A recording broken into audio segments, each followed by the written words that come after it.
What is up, everyone? Welcome to HiFi Turtle, the #1 reptile adjacent hi-fi page on the internet, bringing the audiophile out of their shell. Today I have a headphone review for you. This is the Meze Liric 2 headphone, a closed-back isoplanar headphone from Romanian headphone manufacturer Meze Audio. Meze sent me this pair of headphones for this review, and they sent me the Liric previously, and the Liric 2 was announced shortly thereafter, and I expected the Liric 2 to have some refinements over the original, maybe have some aesthetic refinements as well, but that is certainly not what I found with the Liric 2. This is a completely different beast of a headphone, and it seems like they've curated it for somewhat maybe of a different audience as well, or a different listener, if you will. So let's get into it. This is the Meze Liric 2 review. The easiest thing to talk about with the Liric 2 first is the things that really have not changed from the original Liric. And first and foremost of that is the original price of $2,000 for the previous Liric has stuck around for the Liric 2, again, $2,000 US. And it doesn't seem like Meze has cut any corners here in maintaining that MSRP. You still get a very nice carrying case. The external box is very nice as well. You have a pair of premium cables. Well, one they call a standard cable that is about 10 feet long and has the 3.5mm connectors, which are also the same that are found on the original Liric, and then a premium braided cable that features a TRRS connection for your balanced DAP usage. The overall aesthetic of this headphone hasn't changed that much. I do believe this is the exact same band that we saw in the original Liric, and maybe the exact same SKU because we don't see it branded with Liric 2 on the headband, just Liric. Then going to the cups themselves, they feature the same kind of, I would say, again, kind of wet style metal. I kind of have a bad way of describing this anyway but that. But this kind of textured metal embossing that is around the cups. The only thing that has really changed here aesthetically is most noticeable is that the outside cup of the headphone is now featuring this wood finish instead of the leather that was on the original Liric. I don't know how I feel about this wood. There are times where I look at it and I think, wow, that looks really nice. And there are other times where I look at that and say, wow, that looks like a PT Cruiser.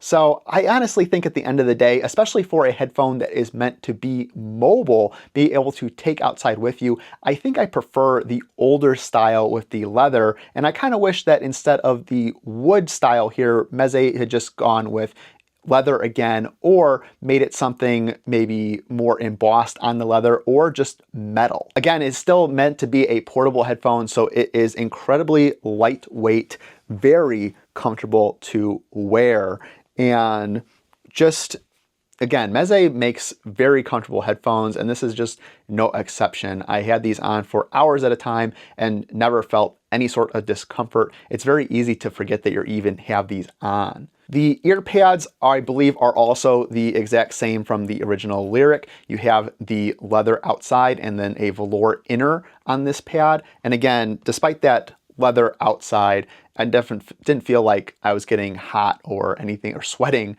when you're wearing this headphone for an extended period of time. So the big difference between the Liric 2 and the Liric is in the driver itself. This is a new driver for the Liric 2. This is still made by Renaro in collaboration with Meze, an isoplanar design with two separate windings, one for the upper frequencies and mids, and then one for the bass. This is the MZ4 driver that is made for the Liric 2. But on top of the driver is something that is very unique to the Liric 2, and this is something that Meze actually licenses from Dan Clark Audio, and this is the quarter wave resonator mask, QWRM,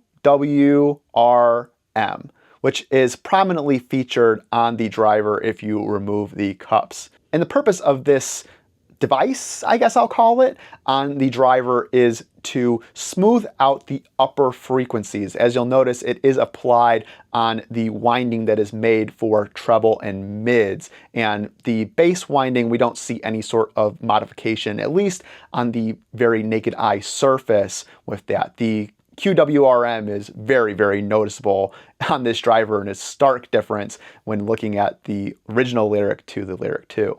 Other than that, Meze says that they have improved the pressure relief system, which are the little gold dots that are on the sides of each cup, and improvements to the Phase X system, which is the magic, I guess I would call it, that Meze is doing in order to make this closed back headphone sound more open and airy, as if it were an open back headphone. I do want to talk about music with the Lyric 2, but before I get into that, I have to address the sound characteristics of the Lyric 2 could not be more distinct and different from the original Lyric. The original Lyric, I felt like, answered the question, how can we make an extraordinarily good headphone that is inoffensive to poor recordings and is also extremely fun and lively? That is the question that the original Lyric answers. The Lyric 2 throws that all out the window, I feel like, because the Lyric 2's question that it answers is, how can we make a lightweight, comfortable, portable headphone sound the best it possibly can at the price range of $2,000? And I feel like that is the question that Meze is trying to answer with the Lyric 2. Gone is the kind of, I don't want to say bloated, but the emphasized bass of the original Lyric. Gone is the forgivingness to poorly recorded tracks. Gone is the maybe lack, I guess, of ultra fidelity, high accuracy sound. Now, again, that is at the sacrifice of what I would call fun, what I would say is a dark and bassy headphone. The Lyric 2 is the absolute opposite. I think that despite the QWRM, it is a particularly bright headphone, and reminds me actually a lot of the HiFi Man Sundara as a close comparison. And I think the Meze engineers would probably be clapping right now because the Sundara is like $6,000, and again, the Lyric 2 is only $2,000. So that comparison is probably very praiseworthy. Although I wouldn't say it is as refined, of course, as the Sundara, and the Sundara being an open back headphone has some advantages in the sound staging. I would say that it is a departure from the sound that I'm particularly familiar with when it comes to the Meze isoplanar headphones. And the other question I would say that the Lyric 2 answers for Meze is, how do we get 109 Pro users to upgrade up the Meze line? Because I would say that out of all the isoplanars from Meze, the Lyric 2 is the most similar to the 109 Pro, which is one of my favorite headphones, regardless of price, that I've ever heard. So going more into listening to the Lyric 2, primarily I paired this up with my Sim Audio 430 HAD, which has the built-in DAC. Now, in my original Lyric video, I also used the $9 Apple USB dongle because, again, this headphone is meant to be taken out. It's supposed to be portable. It's supposed to join you on a morning commute or just be in the office where you may not have the most serious audiophile setup possible. I would say that my feelings towards the emphasis on the treble from the Lyric 2 is definitely downsized on the Apple dongle than on the Sim Audio. I would say that, you know, to get the best out of this headphone, you are going to have to go for more serious amplification. Now, I do regret not having a headphone amplifier that is tube-based, because I would think that the Lyric 2 would be a great companion and great match for some tube headphone amplifiers, but I just don't have that with me. As far as music's concerned, again, this is not the most forgiving headphone, where I definitely felt the original Lyric was extraordinarily forgiving, especially on some tracks that I thought were borderline unlistenable on anything of quality. The Lyric was able to shine through and show some amazing musician and musicality of those tracks. The Lyric 2 is a stark departure from that. So if you have something that you love listening to that is absolutely not the most pristine recording, yeah, this is going to show that it's not the absolute most pristine recording. I listened to the new sound, this Jordy Greep, I hope I'm saying that right, album. Very interesting album. Jordy of Black Midi, and very different album. There's a lot of layers and a lot of interesting instrumentation and orientation. And I would say that depending on the song, there were definitely some times where I felt like the Lyric 2 introduced a little bit of shrillness, a little bit of harshness into that emphasis in the treble. So it's just going to depend on your musical taste. I did feel like, especially with some cymbals and maybe some alto saxophone or something like that, that's where that peakiness, that harshness does come through, but it doesn't seem like it's painful, if that's helpful there. It's not a painful reach into the upper frequencies, but it definitely feels emphasized. So I would say this is a brighter headphone, and if you're looking for something with a lot of bass slam, it definitely still has that, and by nature of being a isodynamic planar magnetic style headphone, can really reach deep into the bass registers, but definitely don't think that you're going to get some hard-hitting slamming bass like the previous Lyric or some models from Odyssey. That being said, I had absolutely no problem with listening to the entirety of the Peeling Flesh album, The G Code, which is one of my favorite albums of 2024. What an interesting concept to have slam brutal death metal meet up with just like old school rap, hip hop. Really interesting concept. A feature of a obscure YouTube meme about the Ninja Turtles appearing on the G Code track. Very interesting, to say the least.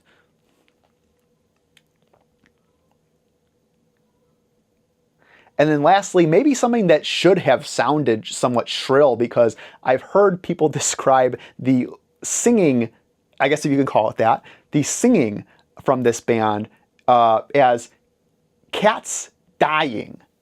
And that is Deaf Heaven, with their upcoming album that I am so excited for. Listening to the most recent single, Magnolia, whoa. This is going to be a good album. I am so excited. After Blur, was it Blur? I don't even remember what the Blue Dot. I don't remember what the last album was. That blue cover with the departure from black metal to pure shoegaze. Interesting, strange, not my favorite, but I'm very, very excited to see Deaf Heaven back in form, making that shoegazy still, black metal, but definitely seems like they're leaning more into black metal style. And again, if anything should probably sound harsh, which should be black metal. And I would say that on the Lyric 2, very pleasurable, multiple listens, enjoyed my time, highly recommend. So focusing back on the particular sound highlights of the Lyric 2, I do feel like this is a more balanced headphone, especially versus the original Lyric, with a slight tinge of emphasis into the upper frequencies, and not upper mids like the original Focal Utopia. Instead, this is more so into the lower treble. I would say in the 7, 8, 9 kilohertz range. That's where the Lyric 2 starts to show some emphasis on frequency, which I do think is interesting in my perception, in my listening versus the documentation, because the QWRM is supposed to particularly tame the frequencies above 7 kilohertz. So for me to not feel like upper mids are being emphasized, but rather the lower to mid treble is being emphasized, kind of contradicts the output of the functionality of the QRM. Although maybe without the QRM, this driver was just absolutely insane on the treble, and they really needed that to just to tune it down enough to where it was particularly listenable. That being said, mid-range clarity and instrument separation is an absolute highlight and gem on the Lyric 2, with some of the most clear vocals that I have ever had the pleasure of listening to on a headphone, and the separation of instrumentation from the vocals and the instruments, just phenomenal. Absolutely stunning cinema quality. Hard to believe you get that kind of detail segmentation in a headphone, especially one of $2,000 cost. So absolute highlight for me was that. And the sound staging and imaging on this, I felt like a lot of features and kind of things from the original Lyric are found in the Lyric 2.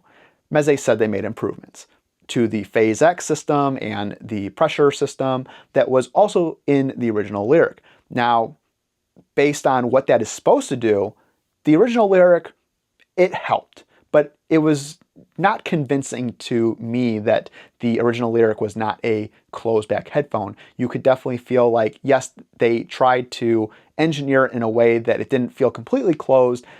It still was short of a true open back headphone, where on the Lyric 2, those improvements that they have made really open up that soundstage, really open up the image, and absolutely, I think, could fool some people into believing that it is an open back headphone.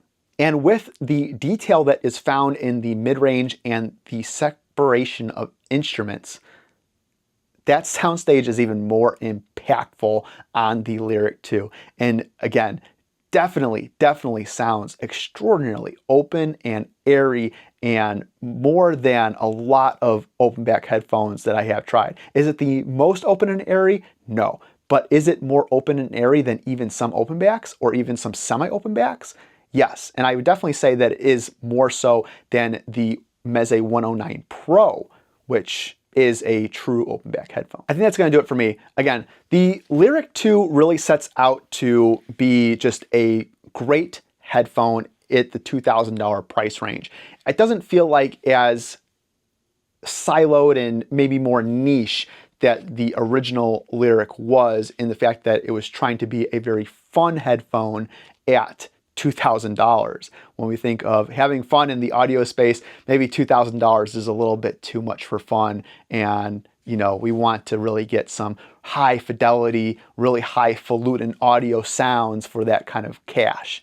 And I think the Lyric 2 does a particularly good job at doing that. Again, at the closed back style, the more portable style, the aesthetics, again, where I'm on the fence about the wood implementation on this headphone, the $2,000 price range, jumping from, if you love the 109 Pro, I definitely think the Lyric 2 is a worthy upgrade. I'm actually very curious to hear the new Meze Poet that also is now the $2,000 open back from Meze. So we'll see about that. Stay tuned. I'm sure I'm going to hear them at Expona. I'll let you know my thoughts. Again, a big thank you to Meze for sending me this headphone for the review. If you like this video, make sure you hit that thumbs up, subscribe. It helps the channel grow, and check the links below in the description for other ways to help support the channel, and I'll see you in the next one.